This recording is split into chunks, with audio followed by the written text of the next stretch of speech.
Hello दोस्तों। आज का जो मार्केट है वो नेगेटिव में बंद हुआ। अगर हम सेंसेक्स की बात करते हैं तो वो आपका 1% से नेगेटिव में बंद हुआ।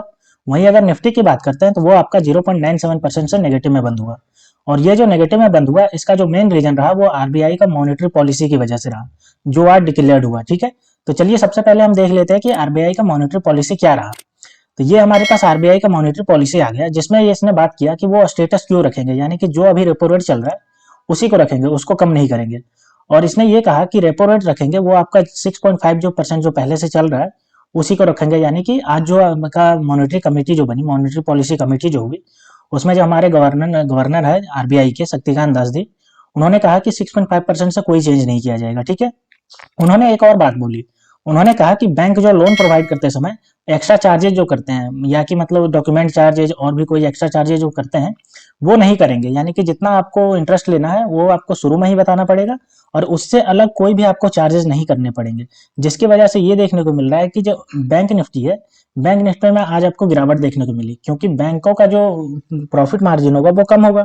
क्योंकि बैंक क्या करते थे, पहले आपको बताते थे कि 7% का आपको परसेंट का लोन मिलेगा, लेकिन वो एक्स्ट्रा चार्जेस में जोड़ जाड़ के वो थोड़ा सा बढ़ा लेते थे और वो अपना प्रॉफिट बुक करते थे उसमें से।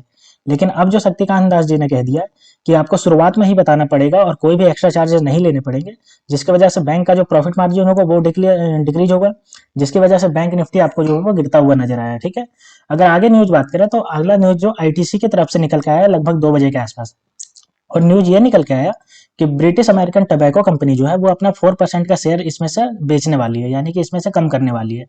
और चूंकि इतनी बड़ी जो ब्रिटिश अमेरिकन जो टबैको कंपनी है वो अपना आईटीसी का शेयर जो है वो बेचने वाली है, जिसकी वजह से इन्वेस्टरों को लगा कि इसका जो है वो बढ़िया नहीं चल रहा है। ठीक है, जिसकी वजह से इसका 4% का इसका जो है वो डाउन देखने को मिला। ठीक है, अगला न्यूज न्यूज निकल के आया वो आपका यस बैंक की तरफ से निकल के आया। चूंकि ऐसा अनुमान लगाया जा रहा था, ऐसा न्यूज निकल के आ रही थी कि एसबीआई जो है वो अपना जो यस बैंक में स्टेक है उसको बेचने वाली है। लेकिन ऐसा कोई न्यूज नहीं है, इसके लिए यस बैंक ने क्लियरिफाई कर दिया है कि ऐसा कोई जो है न्यूज है ही नहीं, जिसकी वजह से ऐसा लग रहा है कि एसबीआई जो है वो अपना स्टेक बेचने वाली है। ठीक है, इसलिए वो जो है वो डे हाई पे चला गया था, उससे थोड़ा सा नीचे आ गया। ठीक है, क्योंकि एसबीआई ने डिनाई कर दिया। ठीक है, आगे जो न्यूज निकल के आई वो आपकी एएचएस सोलर की तरफ से निकल के आई, और इसका जो प्राइस है वो आपका 9.91% से जूम कर गया। क्यों जूम कर गया और हाइयर अपर सर्किट वो टच कर गया, क्यों? क्योंकि इसने 35 करोड़ का जे एंड के गवर्नमेंट से ऑर्डर लिया है, यानी सोलर लगाने का जो ऑर्डर मिला है इसको 35 करोड़ का, जिसकी वजह से इसका जो प्राइस है वो 9.9% से इसका आज के आज जूम कर गया और अपर सर्किट लग गया। ठीक है, अब अगर अगला न्यूज की बात करें तो हमारा अगला न्यूज जो निकल के आ रहा है वो मिसेस बेक्टर्स की स्पेशलिटीज फूड की तरफ से निकल के आ रहा है, और इसका ये निकल के आया कि Q3 का जो रिजल्ट आया उसमें नेट प्रॉफिट जो है वो 23.6% से इसका बढ़ करके 35 करोड़ हो गया।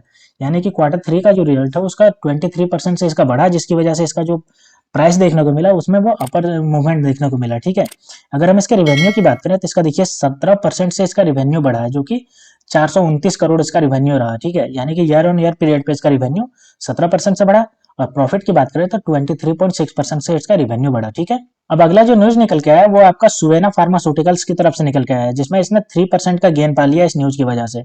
और इसका न्यूज ये निकल के आया कि ये जो मर्जर करने वाली है वो कोहेंस लाइफ लाइफ साइंस की में मर्जर करने वाली है, जिसकी वजह से ये दोनों को मर्जर का जो न्यूज निकल के आया, जिसकी वजह से इसका जो प्राइस है वो 3% से अपर मूवमेंट देखने को मिला। ठीक है, अब आगे न्यूज देख लेते हैं तो वो हमारा एलआईसी की तरफ से निकल के आया, और एलआईसी की तरफ से ये निकल के आया कि इसने 5 दिन में 20% की रैली देखने को मिली है इसमें, और इसका जो मार्केट कैप है वो 7 लाख करोड़ के पार हो गया मार्केट कैप। ठीक है, क्योंकि इसका Q3 का जो रिजल्ट था उसकी वजह से इसने बहुत अच्छा परफॉर्मेंस दिया था, जिसकी वजह से इसका जो है वो 20% की रैली देखने को मिली है 5 दिन में, और जो मार्केट कैप है वो 7 लाख करोड़ से ऊपर चला गया। अगर हम बात करें इसके आईपीओ प्राइस की, तो आईपीओ प्राइस इसका जो था वो देखिए 2 फरवरी को जब इसका आईपीओ प्राइस था तो 949 रुपये का आईपीओ प्राइस था, जो कि आज इसने ये पार कर दिया। ठीक है, अगर हम जनवरी की ही बात करें तो ये 14% का जनवरी में उछाल किया है।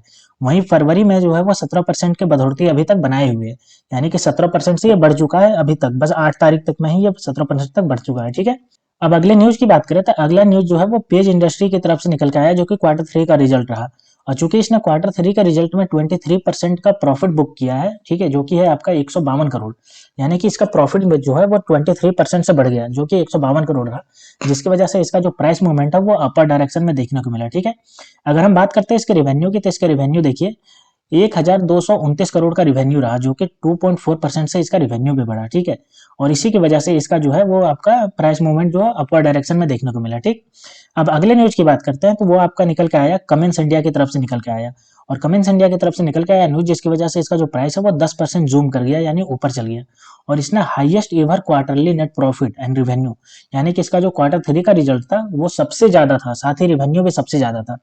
अगर हम बात करते हैं कंसोलिडेट नेट प्रॉफिट की क्वार्टरली, तो 455 करोड़ का कंसोलिडेट नेट प्रॉफिट कमाया इसने, ठीक है। जो कि आपका देखने को मिल रहा है 26% जो है वो अपर डायरेक्शन में है, ठीक है। वहीं अगर हम बात करते हैं पिछला, तो पिछला इसने जो Q3 2022 के, तो 360 करोड़ का इसने कमाया था, ठीक है। लेकिन इस बार जो इसने कमाया है वो 455 करोड़ कमाया है, जो कि 26% ईयर ऑन ईयर ग्रोथ देखने को मिला है, जिसकी वजह से इसका जो प्राइस है वो 10% से ऊपर जूम किया है, ठीक है। अब अगला जो न्यूज निकल के आया वो आपका जस्ट डायल की तरफ से निकल के आया, और न्यूज निकलते ही इसका जो शेयर प्राइस है वो देखिए 12% से जूम कर गया, यानी कि अपर डायरेक्शन में मूव किया, ठीक है। और न्यूज ये है कि ये शेयर अलॉटमेंट करेगी अपने एम्प्लॉय को। और चूंकि एम्प्लॉय को जब भी कोई कंपनी शेयर अलॉटमेंट करती है, तो एम्प्लॉय इसमें ट्रस्ट दिखाते हैं, तभी वो शेयर ले रहे हैं इस कंपनी का। मतलब कि कंपनी का बिजनेस जो है वो बहुत अच्छा बिजनेस चल रहा है, और इसी कारणवश जो है इसका प्राइस जो है वो अपर डायरेक्शन में 12% मूव करता हुआ दिखा, ठीक है। अगर हम बात करते हैं इसके Q3 के रिजल्ट की, तो देखिए 22% से ईयर ऑन ईयर राइज उसका हुआ है, ठीक है। अगर हम नेट प्रॉफिट की बात करते हैं Q3 2023 की, तो 92 करोड़ का था, ठीक है। वहीं अगर पिछले Q3 2022 की बात करें, तो इसका जो प्रॉफिट था वो 75.3 करोड़ का था, ठीक है। यानी कि इसने 22% से अपना ईयर ऑन ईयर जो है वो Q3 में जो है ग्रोथ दिखाया, ठीक है। और इसने एम्प्लॉय को जो अलॉटमेंट करने का जो बात कही है, जिसकी वजह से इसका जो प्राइस है वो 12% से जूम कर गया, ठीक है। तो दोस्तों ये थे आज के टॉप न्यूज, जिसकी वजह से शेयर के प्राइस अपवर्ड डायरेक्शन या लोअर डायरेक्शन में मूव करते हुए देखने को मिले। तो दोस्तों ऐसे ही वीडियो देखने के लिए आप मेरे चैनल को सब्सक्राइब कर लीजिए। तो मिलते हैं दोस्तों नेक्स्ट वीडियो में, तब तक के लिए स्टे ट्यून्ड, थैंक यू।